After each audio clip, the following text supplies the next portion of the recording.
Hey, good people, we want to welcome you to another episode of Chronicles La Familia show.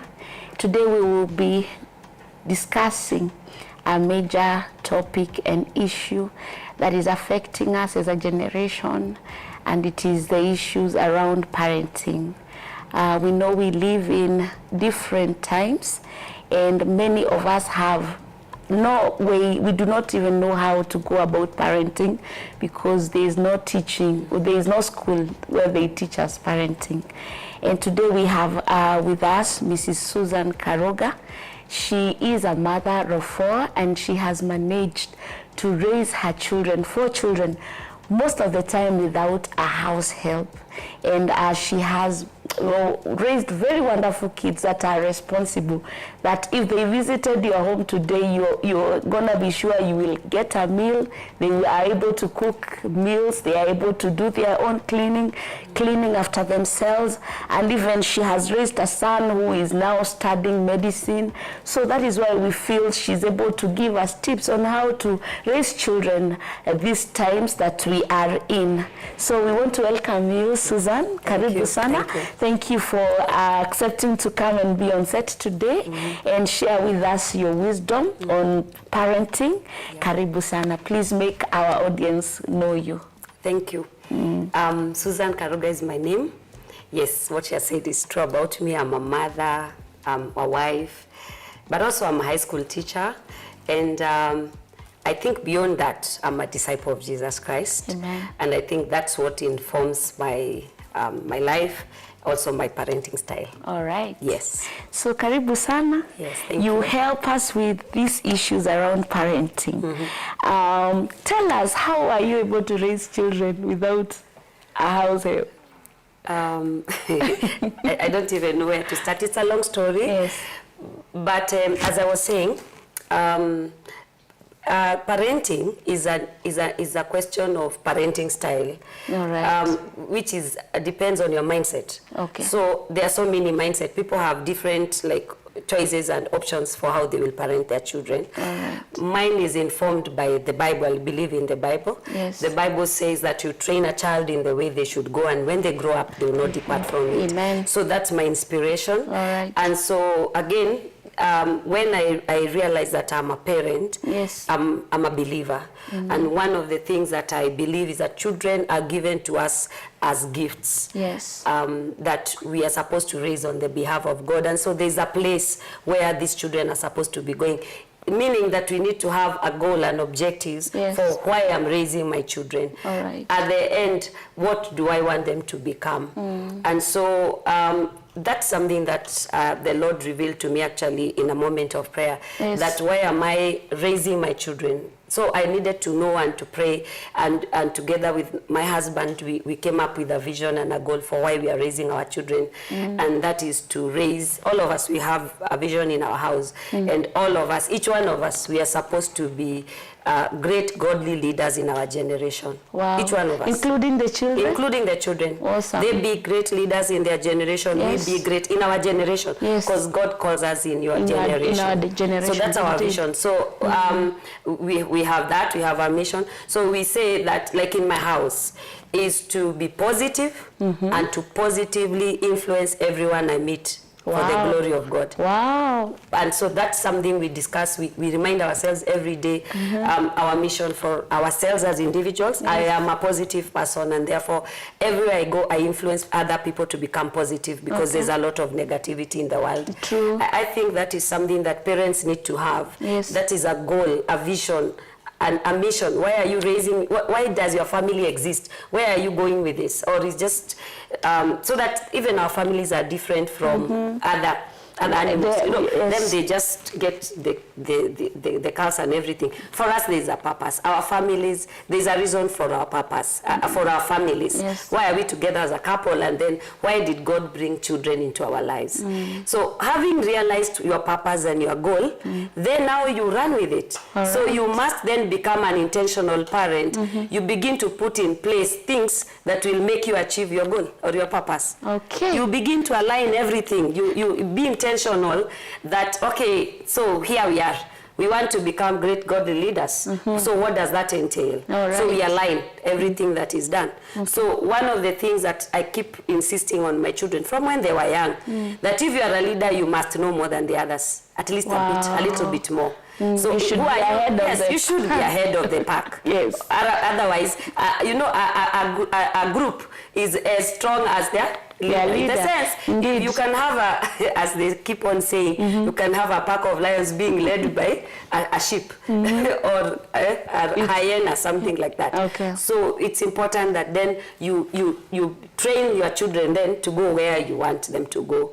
So you become intentional about it. And one of the things that I really and my husband, we desired is to have responsible children because ourselves, we were raised to be responsible. Yes. And so we really needed to give that back to our children. And then it started with my mother, actually. My mother keeping on telling me that one time she said, "Atiho, you know," talking about my eldest son, "you know that boy should have known how to bathe himself by the time he's 3 years old. Oh my. And I'm still bathing him." So it started to ring a bell in my mind. Hey, like, okay, so mom already seeing, I'm beginning to miss it. Yes. So from there, I started to become intentional. Like, hey, okay, so he's supposed to have learned how to bathe himself. Yes. So I started now to tell him, "Oh, do you know you're supposed to learn how to bathe yourself?" And the boy is more than ready to learn. So you just teach them and they learn. It's not something you're going to teach them once. Yes. It's something that you're going to do a few times until you see they can do it for themselves. And like you're saying, it is training. It's a training. And I realize training means even time. Time is a factor in the training. That is why you will not be able to achieve the goals that you have once you just begin. You need to know, you have the patience to know it is training. Yes, being patient is what many parents lack. Yes. So you do it once and you get frustrated, so you give up. Okay. But as an intentional parent, you realize that you are dealing with a child, you will need to train them. So it will take time. To take time. So how did you now come to, you decided now, for me to be an intentional parent, I will have to do away. Yeah, so what happened, of course, when the kids are young, you have to have a house help. And for me, as you have said, I have 4 kids. But again, I got them do re mi fa so, you know, like those one on top of the other. Yeah, maliza haraka haraka. So, but then I realized something as they were growing up. I realized that kids are very intelligent. They know that there's a house help in the house, and it's her job to do the work. The house chores, it's her job. So I realized that my kids were funny. They would be sitting on the table after clearing their meal because I've been insisting that you must, you know, clear the table, clean and all that. But clean after yourself. Yes, clean after yourself. But then, because there's auntie, you hear them asking one another, "Kuna auntie?" You know, as in the house help is there. Then they leave the plates on the table. Yes. And unless I'm around. If I'm there, then they will just, you know, look and see, oh, mom is there, then they will remind one another just with the eyes, hey, clear the table, and they take the things. Okay. So I realized, oh, these guys, they will not learn for as long as auntie is there. Yes. I also realized that the auntie wants to protect her job. So I would tell her that, okay, for example, let the kids brush their own shoes in the evening when they come from school. But immediately they come from school, she has already done it. So by the time I'm calling, like, have you cleaned your shoes? They were already cleaned. And it's not the kids who clean them. Yeah. So I realized that as long as auntie is there, even just simple things like cleaning, like after themselves or washing a few cups there, they are not allowed so much. So, and the kids will take advantage of that because kuna auntie. Yeah. You see? So that's when I made a conscious decision that every time the schools close, I will also make sure I'm available at home. And then the best part of that story used to be the time that now I give off auntie to go away. And then I make the announcement. I have never forgotten how it used to make me feel so nice. I just have everybody with dinner time. And then I make an announcement. Hakuna auntie. Where? Hakuna How auntie. would they react? And everybody's quiet. That has, it's enough message. Everybody's auntie from here. Hakuna auntie. So sisi wote ni auntie. So we clean after ourselves, we cook our food, we do everything. So that is it. So every holiday, these kids' clothes, I also make sure I'm available at home. I stick with them even if just for a week, just only us. Yes. Then from there, now it's time to train. So if it is in the morning, we need to clean up. In fact, within a short time, I started to get amazed. I started to see that, hey, my boys are cleaning the carpet better than the housey. Wow. Yes, within a very short time. These guys are energetic. I started to realize that. I started to realize that sometimes the houses we are having, they are doing their job for the sake of doing it. But these kids, they are doing it with the energy and like the zeal. And boy, I miss those days. They are nice because my kids are growing older now. So what would you do with the house help? Because sometimes you are not always available. So what would you do so that now you make sure hayuko your house help? Yeah, you know, you can't say that you don't have a house help, like say for a week, and you yourself, you are not available. If you are working, kindly take leave on that week. So that, and make sure it's the week that also your kids are at home. So you take leave for those days so that you are available, because again, you can't leave your kids without an adult at home. And then as soon as, like these kids, they are very intelligent. As soon as you see a kid has gone to school, they are, after 3 years, they have started to go to school. There's so much they can learn. And the most important thing is to take them at their own pace. Yeah, and also provide tools that are the size of their hands. Get a carrot peeler so that your kid doesn't have to use a knife. Avail that for them.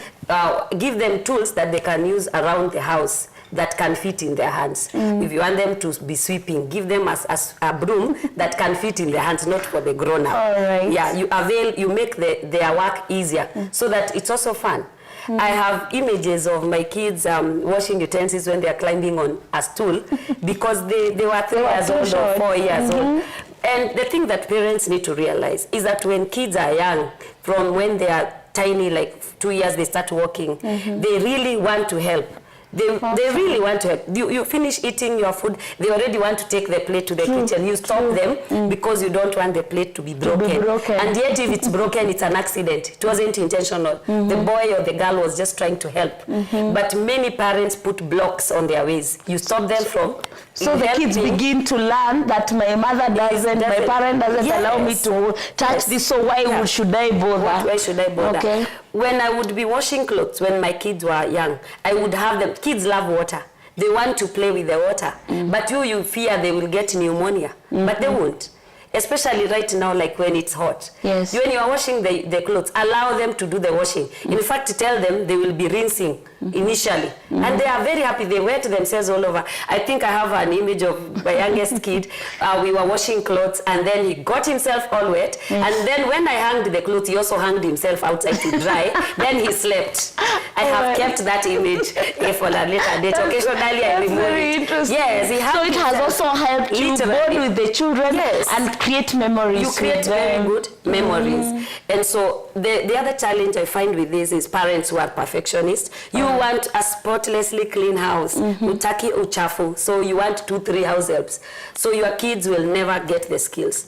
Because when do they get to learn that you do, and they won't do it once and get it. So they may need to do it a few times before they can get it. The good thing is once they get it, it becomes part of their lifestyle. Because they learn to take initiative. Let me tell you, up to now, like my eldest sons, they can't stand a disorganized home. They cannot. The moment he gets, even like he gets into a place like this, especially at home, and if he comes home and finds the house is disorder, he will begin to ask you funny questions. Ati kwani watu hawakukuwa nyumbani? Mbona nyumba iko hivi? And he starts to arrange it. So the adage, no stains, no learning is true. Yes, it is the truth. You don't allow stains. Allow them, but you will allow them for a season. But it's a season. The moment they learn, it becomes intrinsic. They can't stand disorder. They can't stand that. So they clean up. They clean up after themselves. And then, of course, they will take that with themselves to their lives. So they will learn how to arrange a house, and they will realize that human beings live in a clean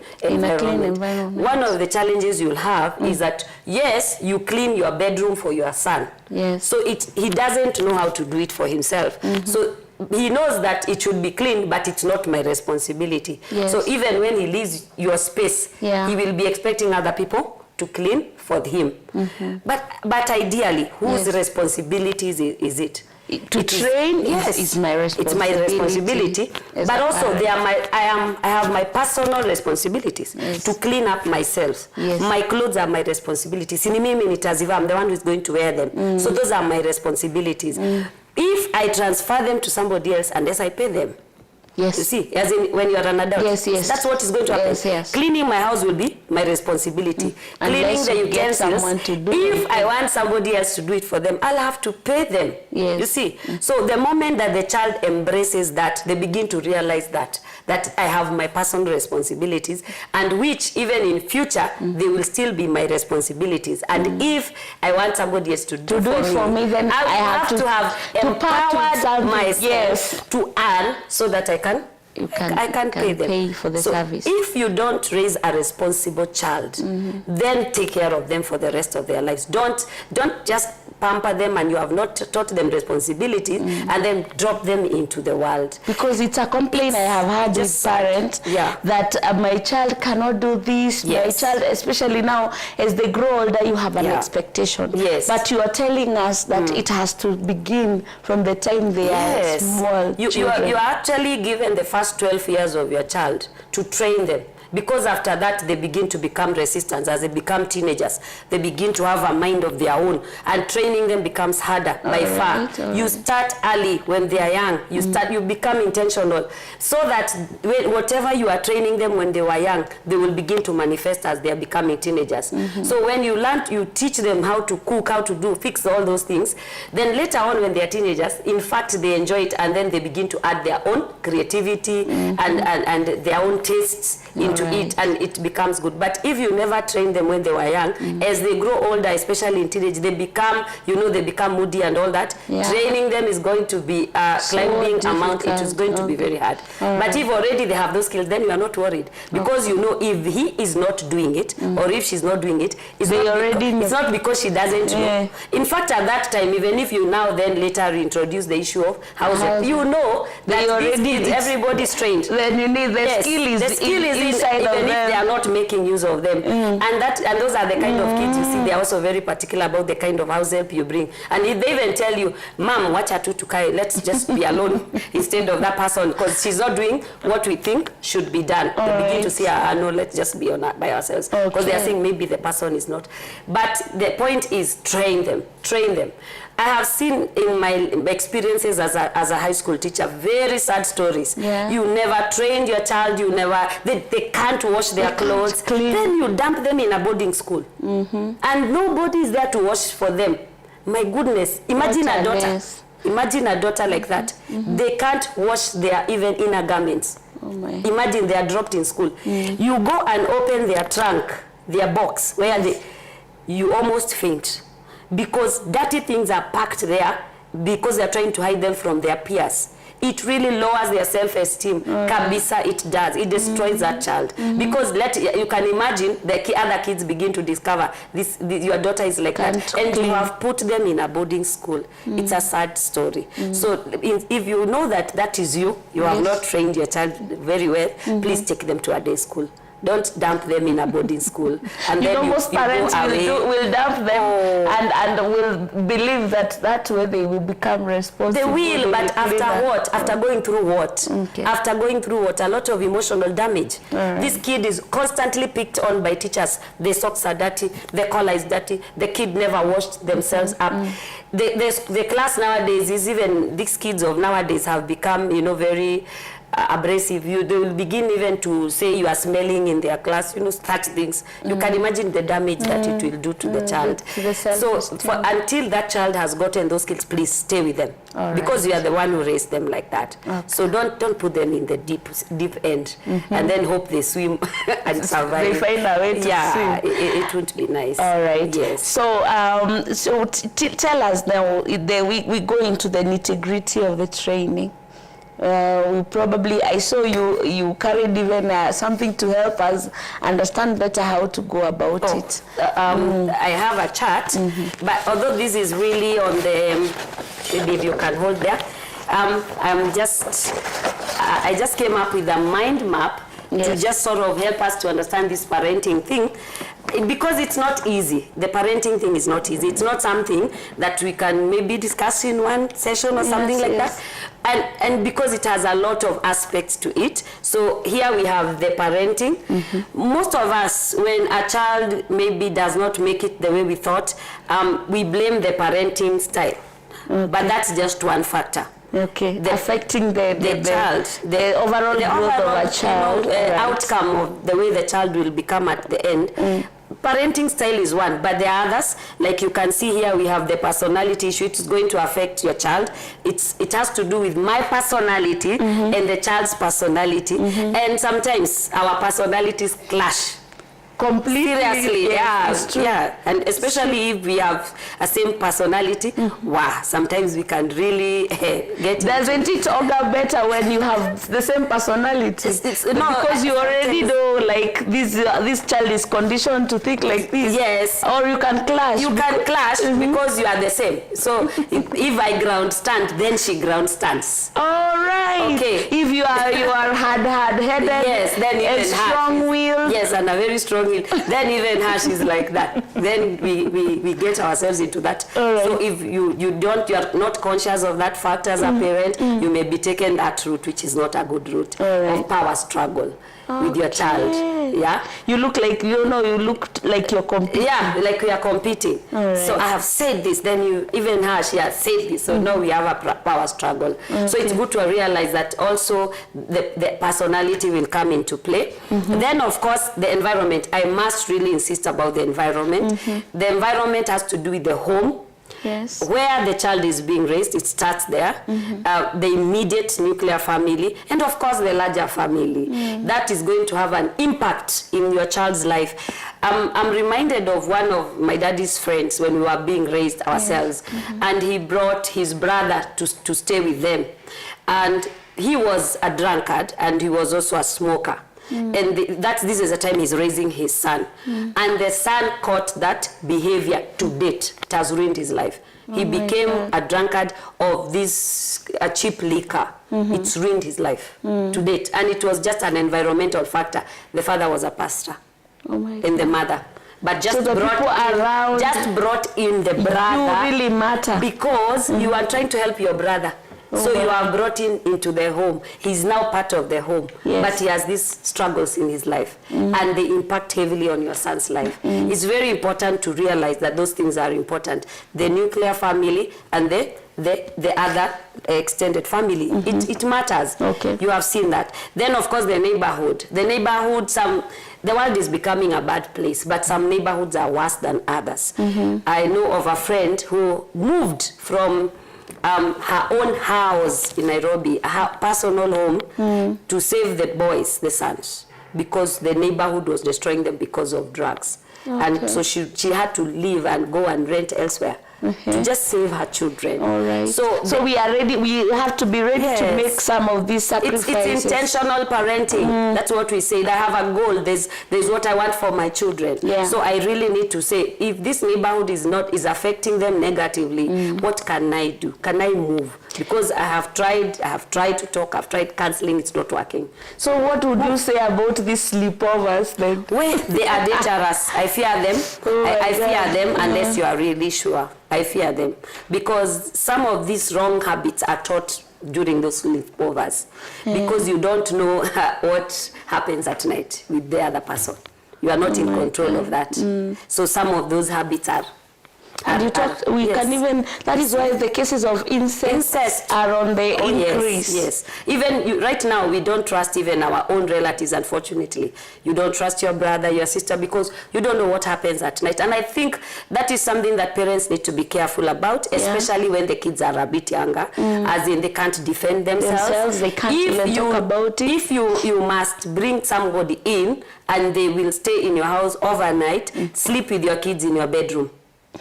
Sleep with them. Please sleep with them. Tandika mattress up, put the mattress down there and let them sleep there where you can see them. Protect your children.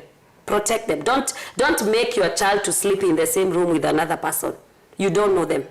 You don't know what happens at night when the lights go off. We don't know. And that child can be damaged for the rest of their life. And unfortunately, with most of those things, you discover a bit late.